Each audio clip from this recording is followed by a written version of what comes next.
Welcome to Talk Cosmos, the show where Sue Rose Minahan and her panel of guests bring you insightful conversations to awaken consciousness for soul growth. Come journey with us through astrology's energetic cycles and get ready to understand your path in the cosmic roots of the stars.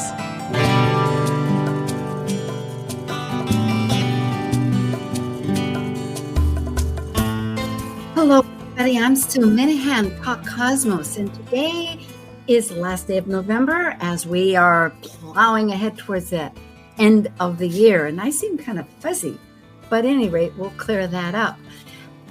I'm excited because we have, again, our mystery charts.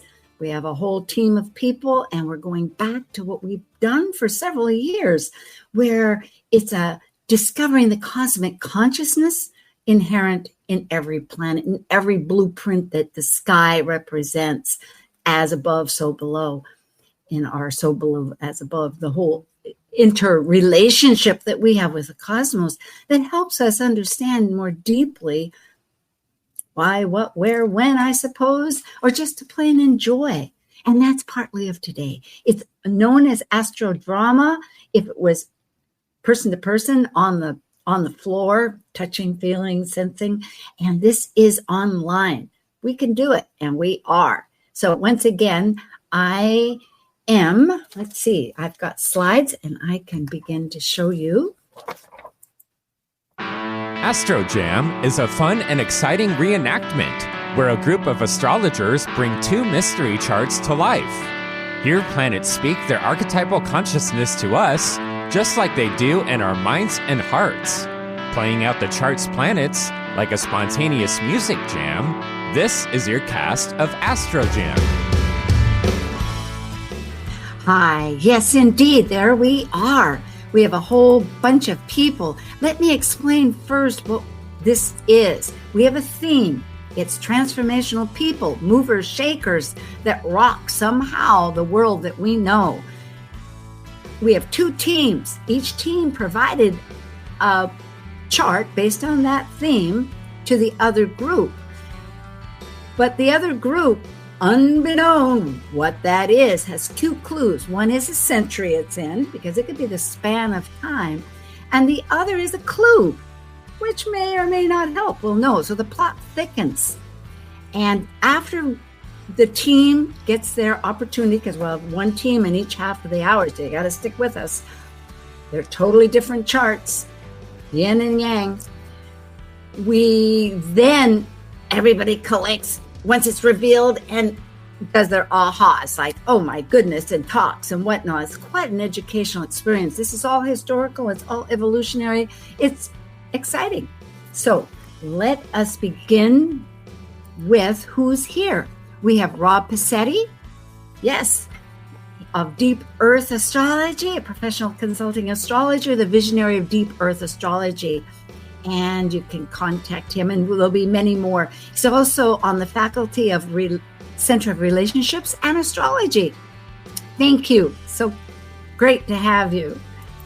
Next, we have Jolly Knott of England, Bodhi Mindful, an astrologer, Reiki master teacher, and a coach.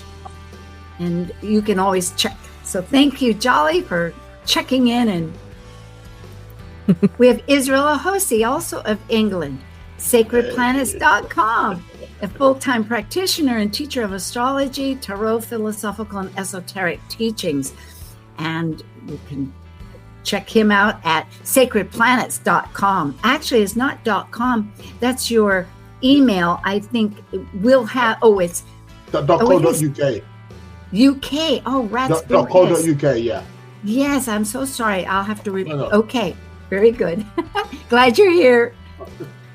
Then we have Jen Sachs of Washington in the United States, of Jen Sachs Astrology. She's a certified astrologer with AFA, Tarot Rotor, Biddy Tarot, and does consultations. Thank you very much. It's great to have you. We have Susie Cox of Arizona, of SusieCox.com, who has her YouTube channel. And Susie, a professional astrologer of many years and does workshop presentations, and an author. Thank you. It's really a treat. Great. We have Marie O'Neill of California, Santa Rosa, founder of Padma Life Coaching, a life coach, astrologer, speaker, past life regression facilitator, lecturer, and an author. And she does a bunch of other things with Kepler College and does a virtual retreat. Thank you. It's great to have you.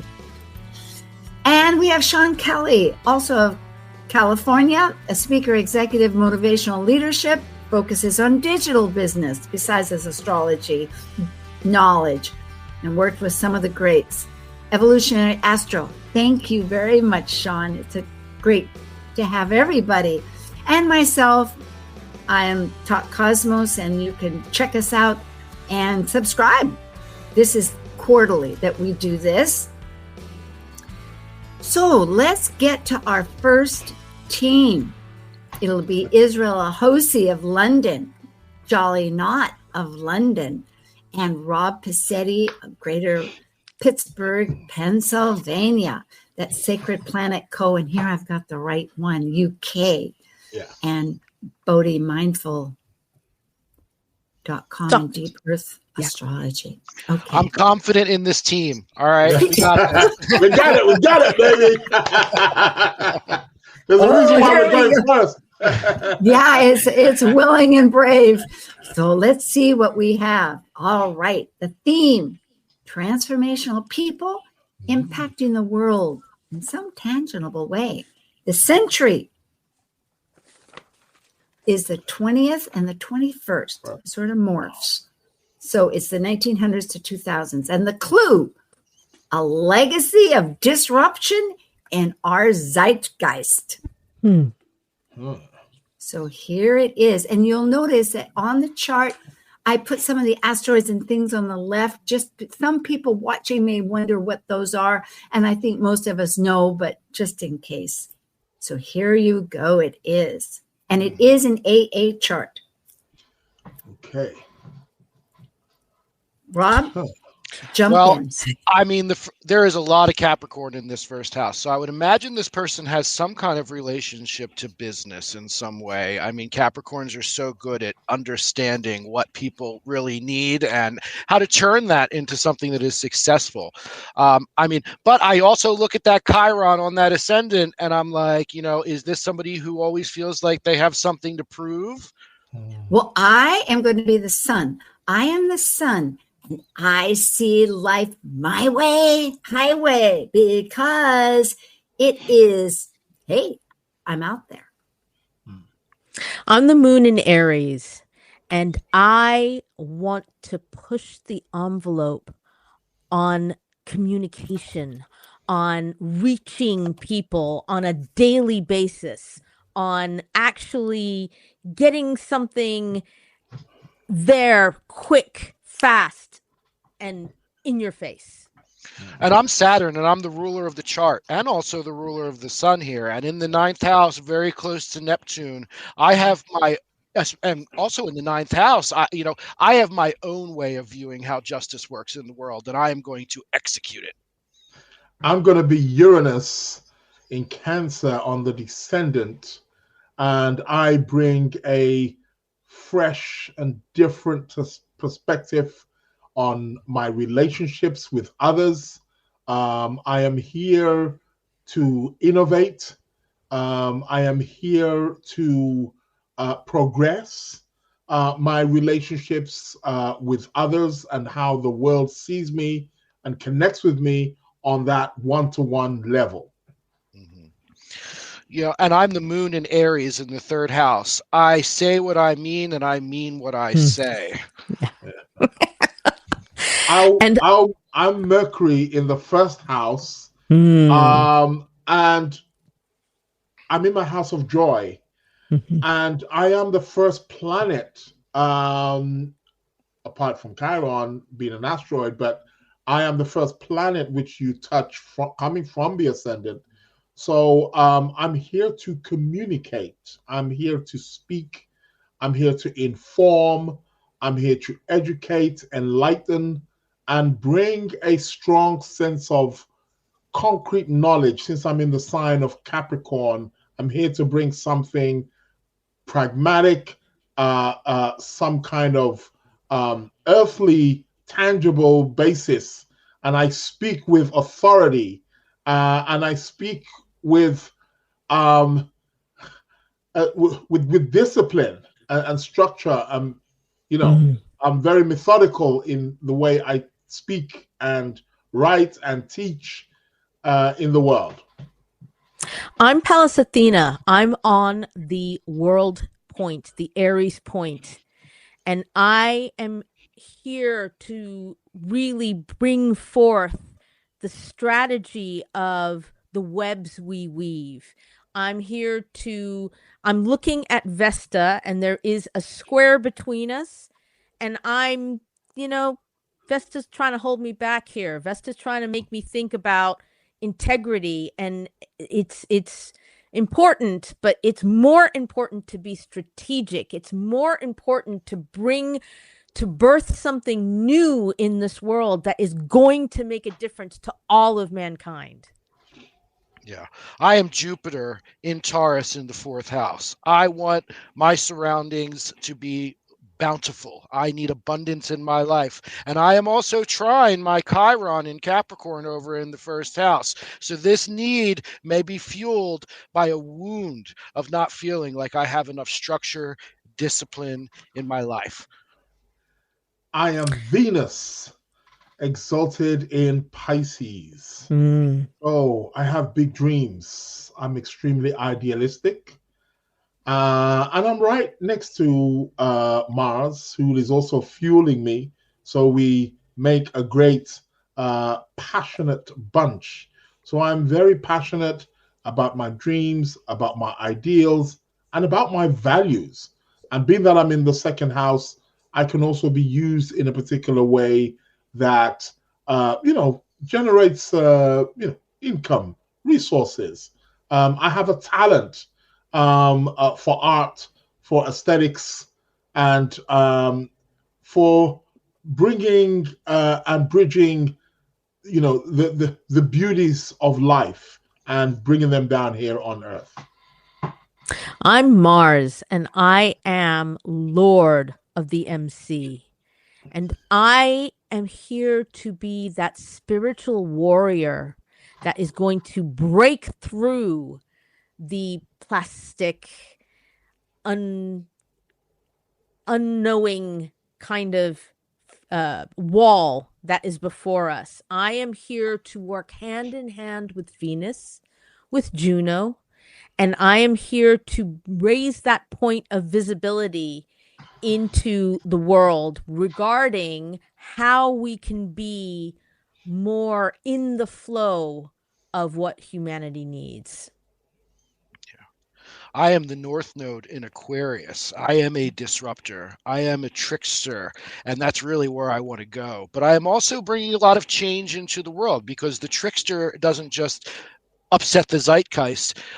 They also teach us lessons that we need. And this is part of my personality. This is who I am. I am Ceres in Gemini, in the 5th house. And I am the great mother. And I happen to be in a sign of Gemini, so I'm communicating some form of creativity here. Being in the 5th house also as well, I'm able to, if you want to say being a mother or a mother archetype, I'm here, I'm making creativity fertile and allowing it to be abundant and allowing it to be accessible to people who are around me. I am the South Node in Leo, and I carry a sense of presence. I have charisma, as if I were royalty in another life. But this time around, I don't want to always have to be directing people and giving orders and be in charge of everything. Why do I have to be in freaking charge of everything? Come on, people. You need to do your end of the work. Yes. And I'm vesting Capricorn in the 12th house. So I am holding space in the collective unconscious. And that is really where I feel I need to be. It might be a little bit hidden from me, but I have enough Capricorn going on in other places where I'll be able to weave my way into that collective unconscious and pull things into the zeitgeist to aid me. I'm the sun. So anybody's done the sun? No one's done the sun yet, right? I am the sun in Aquarius. I'm a bit of a rebel. I stand out from the crowd. I am a part of the collective, but yet different from the collective. I am in the first house, so I acknowledge my sense of individuality, my ability to be a part of the collective, but also separate from the collective. And being in the first house, I shine, I stand out, I have leadership qualities. However, I am a bit of a rebel. I do like to go against the tradition of things, but I am innovative, I am unique, I am eccentric, I shine. I am Neptune in Libra, and I dream of harmony. Oh. You have, go ahead, 30 seconds, continue. What is about that dreaming? I'm dreaming of harmony, of the music that brings us together, of understanding what is right and what is wrong, and really bringing that moral arc of the universe into view for everyone.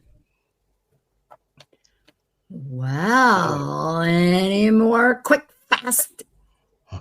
Nope. Okay. We are going to find out. Mystery charts now revealed. What is it? No guesses? Ooh. Is it? Yeah. Oh my God! What? Jeffrey Epstein. Yeah. Wow. Yeah, Holy he was moly. popular Well, in his day and influential. And he is disruptive. Who knows what lies ahead. God. Oh yeah. That's And a disruptive one. Yeah. And they did. Goddamn. I should have known with that Venus Mars. I knew there was. I was going to say. I was thinking the same thing, Israel. Yeah, I was going to say something about that Venus Mars, and then the series in the 5th house. Oh my God! Yeah, some of his morality might be later in death. Right? He may teach the world a bit. The one up here is his island that he named, and then that's where he grew up in Coney Island. But here's his actual chart with some of the things. And what's really fascinating is right now, Pluto is transiting that sun. Exactly. Mm-hmm. Yeah. Mm-hmm.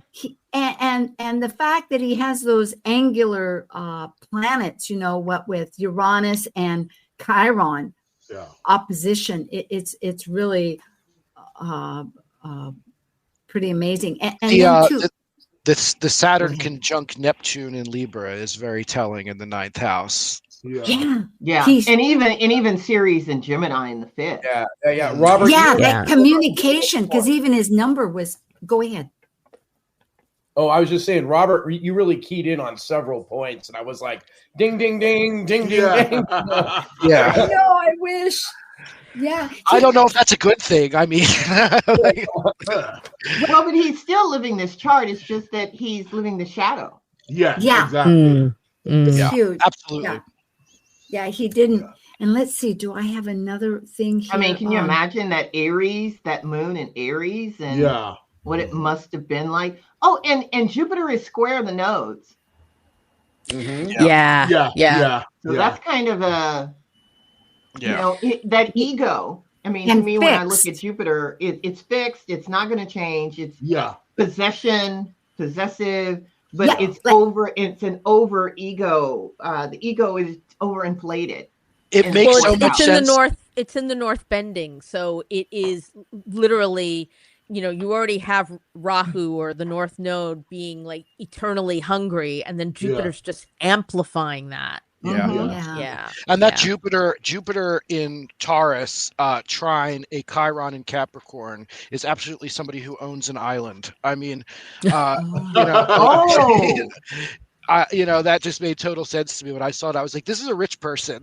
You nailed exactly. He wasn't growing up, but yet he had this idea because he did so many illegal things all the way along the line. He dropped out of college, but then he decided to teach school, except that he got ousted because he wasn't improving his teaching. And besides that, he had been some criticism that he was getting a little too comfortable with the girls.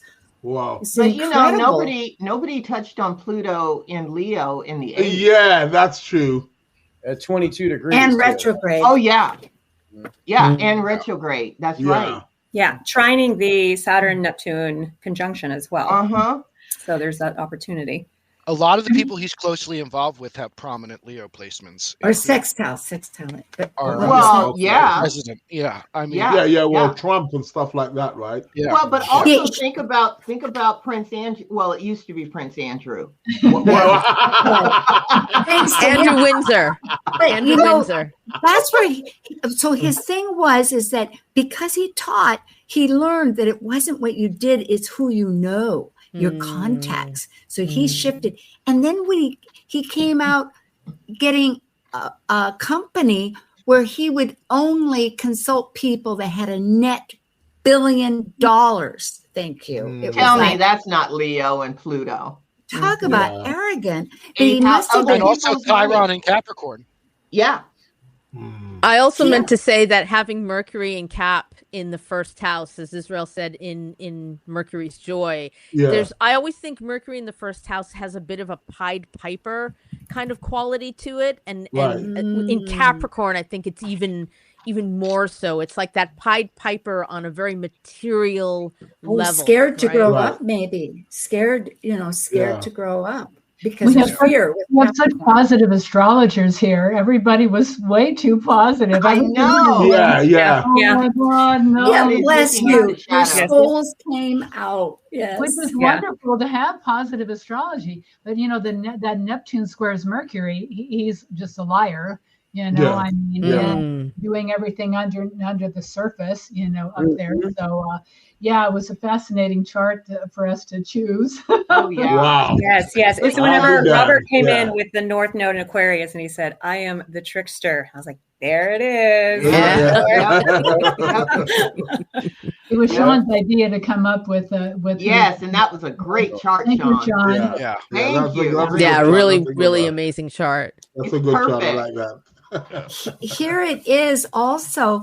What I realized was that the North Node is transiting right there, his Piscean personal planets. And so if you go back, because it's been in the news so much, that as of the summer, and because we had the eclipse, it stayed at 18 degrees, which is only 2 degrees from his Venus, if that, so it's been in focus. And now, especially, what with the legalities of it coming out in the United States, that they have to release supposedly. Well, I say supposedly because it's a time off yet. But look at this timeline. It was exact at 16 degrees earlier in the month. And then it went to 15 degrees on his Mars. And in December, it'll be on his Juno. Which you could look at as alliances. Go ahead. Yeah, I wonder about the chart of his death. I looked at that too. Okay. And I didn't put that up. Oh, rats. Let me see if I can look at that right as compared to his natal chart, because, what you guys were doing was reading the chart as with the opportunity that he had. Yeah. Right. Yeah.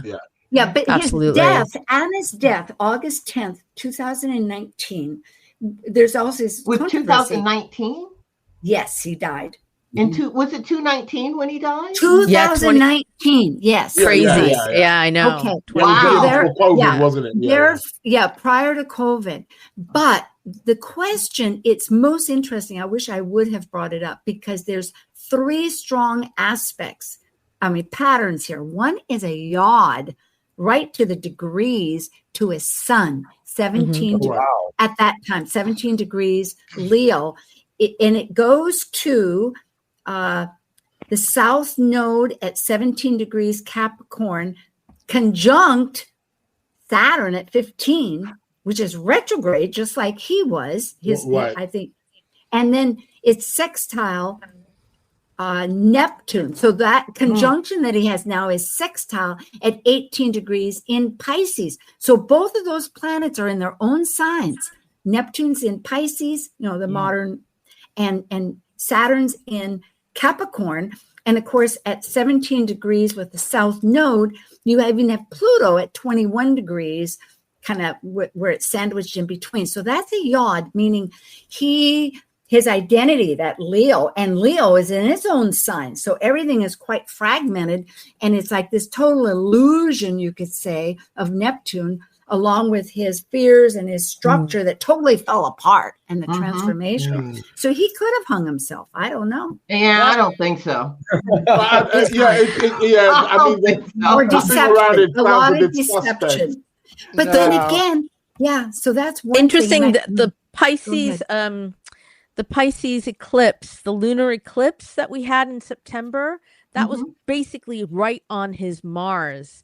And I think that was when things started heating up. If you think about, a North Node lunar eclipse is going to be like the partial birth of something that's trying to come out. And I just think it's interesting. That's when we started really, hopefully, getting this, the Epstein files are going to be released. And obviously, it's been a bit of a mess since then. Oh, and will continue to be. Oh, yeah. Well, I think that is extraordinary. Yes, because Sean wrote that it could be, what was it? Maybe Watergate 1,000 times. It's like, is this, when you start reading the facts, because in this whole baloney, I don't know about baloney, but this whole media, the art, the whole context of it hasn't brought out, the details of his life, but he had so few scruples and such, he had surveillance cameras in all 3 of his properties for blackmail. This goes, it's like, I could not put a picture of him up. I hate. Tell me that's not Mercury and Capricorn. To the worst. Well, thank you, everybody. We're going to take a little getaway, folks. So our audience, please stay with us because it'll be yin and yang. You will be amazed with the next one. We have a new mystery group and a new mystery chart. And so we'll be right back with our wonderful our crew here: Israel, AJOSE, Jen Sachs, Jolly Knott, Marie O'Neill, Rob Passetti, Sean Kelly, and Susie Cox. Thank you. While we take a break from this week's edition of Talk Cosmos, let's take a look at this cycle's archetype. We are currently in the Yang period of Sagittarius, ruled by the largest of all planets, Jupiter, the Roman god, or Zeus by the ancient Greeks. By leaving a cycle based on power and powerlessness of life and death and regeneration, involving committed relationships, Sagittarius energy finds meaning for an expanded perspective and potential for actualization in their search for truth. As a mutable fire sign depicted by the centaur, Sagittarius is adventurous and seeks the beyond. Sagittarius travels to far places, physically and mentally, to find the truths of life. Talk Cosmos brings insightful conversations to awaken consciousness for the soul growth with hour-long programs. Talk Cosmos weekly programs are also available to watch live on the Talk Cosmos YouTube channel and Facebook page. While you're there, make sure you click the like and subscribe buttons so you get the full Talk Cosmos experience. Or if you'd rather listen to the show archives with audio only, the entire podcast collection since 2018 is available on most podcast carriers. And to find out about upcoming programs, sign up for the newsletter at talkcosmos.com. So grab your coffee, tea, or kombucha and enjoy the show. This is Martha Norwalk. Every Sunday morning, beginning at 9 a.m., thanks in part to the Whispering Dragon Center in Shoreline, we cover the world of animals. This week, it's Shelter Rescue Sanctuary and anything that helps our Animal Friends Sunday. We'll check in with Meow.Cat Rescue, Help Animals India, and Animals24-7.org. Plus, we'll find out about all the great events and classes coming up at the Ananda Institute for Living Yoga. Hope you can join us for Martha Norwalk's Animal World, Sunday morning, 9 a.m. to noon, right here on Alternative Talk, AM 1150. Get inspired every hour right here on Alternative Talk 1150. Hello, everybody. We're back with our mystery charts, and we'll start just quickly going through what people have going ahead. Israel, you have your sacred planets, and that's not .com, folks. That is, tell me, are you, I think you're muted. .co.uk, I was muted, sorry. Yes. .co.uk. Okay, excellent. And you have classes, anything in particular that you want to tell us in about 15 seconds? Yeah. I've got classes, tarot classes, numerology classes. Also going to be starting another, it's got the only astrology academy, which has 4 live classes every week. So come on board. Yeah, the astrology. You learn it all. So your YouTube is fantastic and all of it. Thank you. Yes. Thank you. Very good. We have Jolly Knot also in London sharing with us, and it's go ahead and tell us what you have. Thanks, Sue. I've got a workshop on the 12th parts. That is the Dodecatemoria, and that's going to be coming up in January on the 24th, I believe, of 2026. I do have a podcast that I'm doing with my good friend and colleague, Ashwin Subramanian. So the Jolly Ashwin Show, you can find it wherever you listen to podcasts. And I will be speaking to Volker Schendel on his YouTube channel, and I think that episode will come out at some point in late December. Very exciting. Thank you, Jolly. And you'll be at UAC too. So thank you. Yeah. We have Rob Passetti, professional consulting astrologer. Yes, Rob. And you're now at the faculty. Go ahead and let us know what's working for you. Yeah, I mean, we're starting to really integrate astrology into a lot of the Druidry stuff that we do with the Ancient Order of Druids in America. We're doing a weekly astrology overview. You can find that at aoda.org. Continuing my role as faculty at the Center for Relationships in Astrology, and we're looking forward, starting to plan next year's Vibrational Astrology Conference, Fractal Cosmos. You can reach me at deepearthastrology@gmail.com. Oh, good. Well, we'll have to update that about the weekly events, because always good to know. And it's super. Thank you. We have Susie Cox, who is the president of the Tucson Astrologers Guild. And yes, so anything you would like to share is wonderful. Well, we don't have really a president. I was the founder. Oh. We have a steering committee, so nobody really runs it, But yeah, so I'm going to be doing a preview of 2026 at the next, it's going to be December 13th at the Tucson Astrologers Guild. It'll be on Zoom so everybody can see it. PowerPoint. I'm way into AI. So all of my images from my PowerPoint and my newsletters are all AI generated. I got some beautiful images. It's amazing what they come up with. So and it's always nice to be here with you, Sue. Oh, thank you. And you know what? We need to add that, because all of this, in other words, if you have a mailing list, I don't know if it's this mailing list, but one particularly, people might really love to get it. They just need a link. And so we'll add that. Okay. Thanks. Good. All right. Super. And who do we have next? Marie O'Neill, Santa Paula. No, not Santa Paula. Santa Rosa. Huh? That's where I lived. Okay. No, you're up above San Francisco, not below. Yeah, definitely. And I have my book, which is my memoir, And the Lotus Open, which can be found anywhere online bookstores are, anywhere books are sold online. I teach life coaching skills to astrologers. I teach business skills to astrologers. I work with Kepler College. I'm on their admin council, and I teach over there. I see clients, astrology. I do astrology readings, and I have as a matter of fact, I have a talk coming up in January with the Tucson Astrological Guild. I'm going to be teaching a class at UWAC and also on a panel discussion with OPA there. I have a Substack page and also a YouTube channel, of course, Ask Coach Marie, where people write in their questions and I answer them every week on my YouTube channel. So if you want to check me out, go to my YouTube channel, of course, PadmaLifeCoaching.com.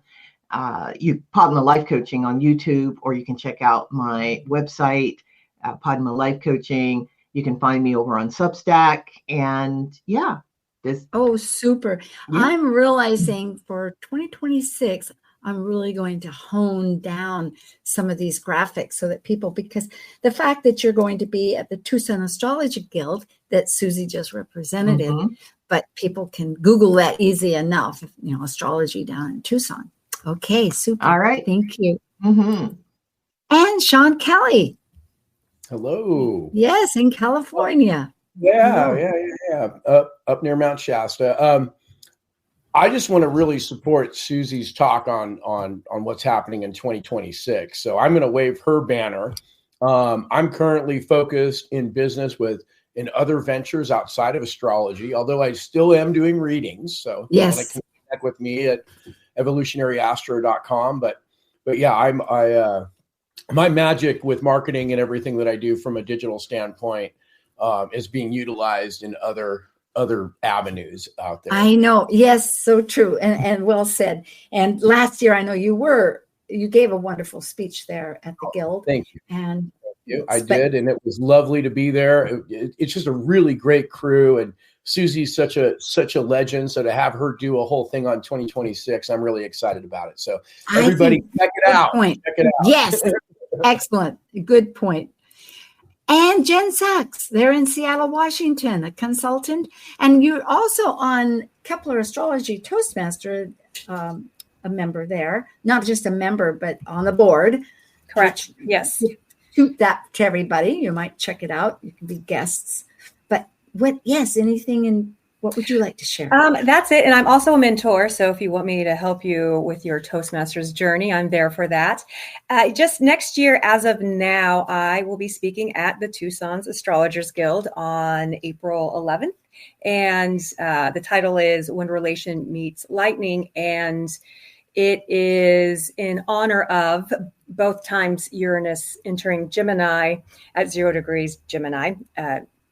Venus is at 2 degree Gemini. So it's kind of the characters and events around this revolutionary value-based coupling. And excellent. Relationships on another dimension that really matters. Sounds great. And the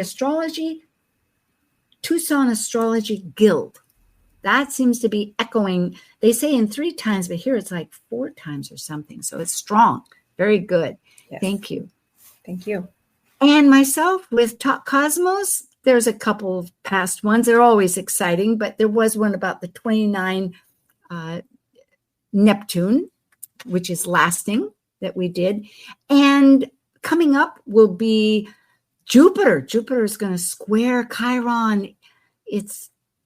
And then there'll be also for the solstice a vibrational astrology theme that Rob and Linda Barry and myself do.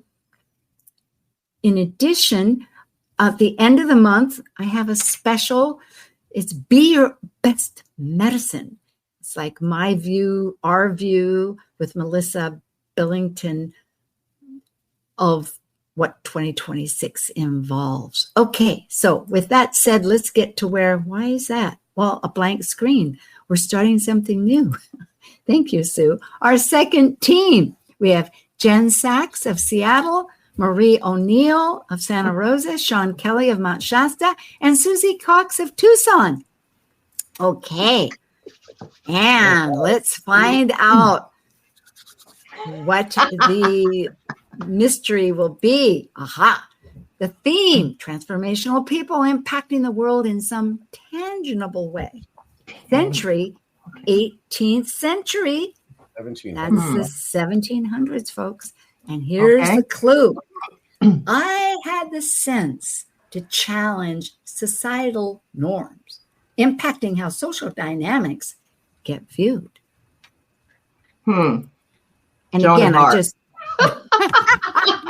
reborn, yes, just a little bit later. Just a little bit later. Yeah. Neptune.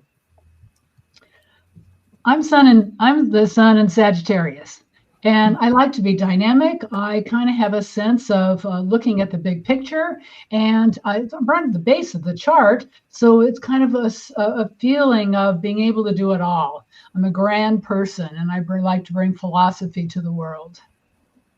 Well, I am the moon in Libra, and I am all about relationship, all about family, all about right relationship.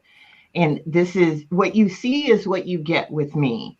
I am diplomatic. I do have strong boundaries, though, and I know how to get what it is I want. I am forceful, even though I am in Libra. I am the chart ruler Mercury in the sign of Sagittarius, and I'm also opposing Uranus. And whenever I speak, I might come off as if a little bit of a scatterbrain, and I had to evolve into that, my focus as I aged. And as I focused, I was able to learn how to develop my conflict with authority and other people's individualism in this world. I am Jupiter in Gemini. Wow, what a Jupiter. Trying Saturn, trying the moon. I know how to teach with authority. I am the authority. I expand everybody with my authority. And with all that Libra down there, frankly, I know how to manipulate things so that I can become more of an authority. Well, I am Neptune in Virgo, and of course, I represent the goddess. I am spiritual. I am wanting to make sure that we have order, that we have structure. I am the first planet that rises above the horizon. I'm getting ready to rise above the horizon. So I'm pretty much the leader of the chart. And yes, I have to go to Mercury and to speak, but I am about higher thought there. And my spirituality is seeking truth. I'm the moon in Libra. I'm moon in Libra. And I can talk people into things. I'm very charismatic, and I can, I make sure that people will be happy doing what I want them to do. I am Mars in the 4th house in the sign of Capricorn. I am deliberate, diligent, and I am at home whenever I am energized.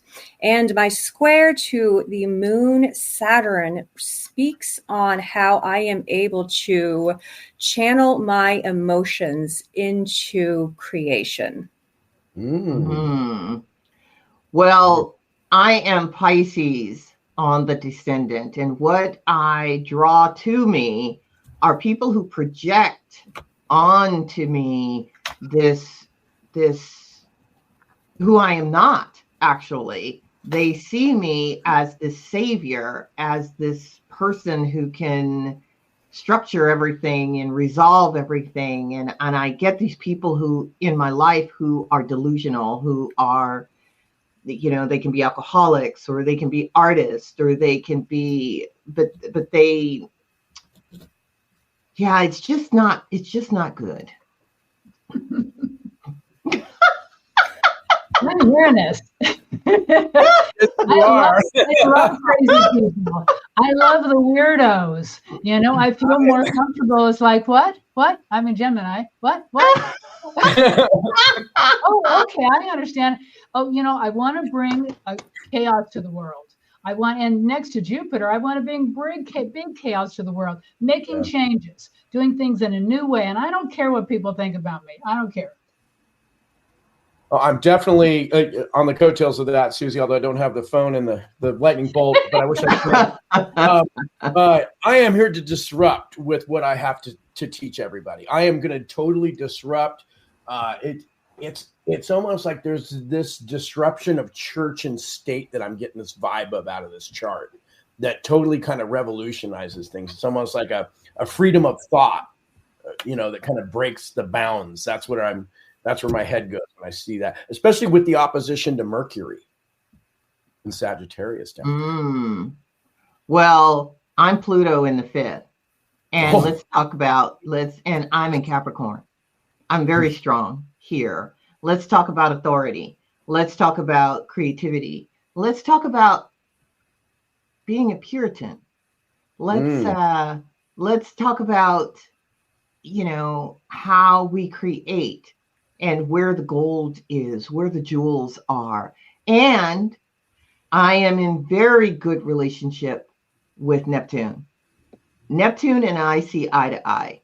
Mm-hmm. Neptune comes up with the structures, and I take it to the top of the mountain in the 5th house. That's how I roll. Mm-hmm. I am Gemini, Jupiter in Gemini, and I have a mutual reception with Mercury, and we are in the axis of education, and I disrupt how things are taught. And I am North Node in Leo. And I had to learn how to evolve into letting others see who I am as an individual, especially being in the 11th house, learning how to shine within my groups and associations. I don't want to shine. I'm Saturn. I'm Saturn, in the 1st house conjunct the moon. I'm kind of depressed. I really don't like people very much. I stay to myself. Sometimes I just pull in and I'm fine. Well, it's like, heck with them all. I don't care. I've got my black ball here and I like the 8 ball. So I'm not a happy guy. Nah, not at all. I am a spiritual authority, though. That's for sure. Like authority right on the coattails of Marie talking about that Pluto Neptune. I am spiritual authority, and I know the details, even though I'm Neptune. I know the details. All right. Well, I am definitely the ascendant. With Virgo, and so I know how to structure things. I know what we need to do to reach the goal, and I will always reach my goal.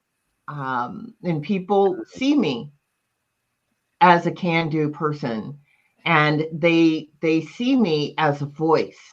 They see me as a leader, and that is what I am, a leader. I'm Mars in Capricorn. I absolutely am a leader. And I just cut through the old stuff, and I do it with a sense of power. And I got a whole bunch of planets around me that are helping me out. So I'm here to change things. No. Susie, you're a magician. Where's all this stuff coming from? There's our sword now. I have an extensive costume closet, just saying. Oh my goodness. Oh gosh. Yeah. Oh boy. So Mars, oh yes, Mars, you are, because you also rule that 8th house of other people's money. We are. There's the ding. Yeah. Oh wow. Man, I am tossed up between two people looking at this chart. Go ahead. I guess it's either Adam Smith with all that Capricorn stuff, or the spiritual side of things makes me think Voltaire, because of all the disruption he did from a spiritual side of things. Was he 1700s? Yeah. Any other takers? It doesn't even have to be somebody. Yeah, it doesn't have to be somebody here from America, but it had to be revolutionary. Whoever this person is, and they had to bring in something that was brand new that we hadn't even thought about. You know before. what? This is the first time we've actually had some kind of context of what could be. So this is very exciting in itself. Let's find out. Mystery charts now revealed. Yeah. Ta-da. Jane Austen. Jane Austen. Oh. Talk about the yin and yang of Jeffrey Epstein. Yeah, exactly. Oh my God. And the two nations. It was Sense and Sensibility just came out in September, both here and in the UK. And earlier, it's been 20 years since Pride and Prejudice, but it was amazing. I did not realize she was born in 1775, right before, of course, the Revolution. Absolutely. And all that. Yeah. And that is, amen, the courage that it had to take for her to even, think about that Virgo. Well, she's a Sagittarius. No, person. The Virgo ascendant. And Virgo. Yeah, we'll do that in a second. But actually, you're so right. She revolutionized how women authors were seen, because at that time she took love and women's place in the home and opened up that whole door. But she never married, and she died at 41. Yeah, she died pretty young. Yeah, wow. And later, of course, was so successful. But she used irony, realism, and satire, which is so British. And she had a really biting sense of commentary on what the social norms were and what people were sharing and not sharing, or how they were sharing it. And what I thought was so wonderful, all of you hit so many wonderful points. Like, Sean, you were talking about freedom of thought, and you mentioned details, and that was her forte, that she would hone in on the details of a conversation, of a gesture.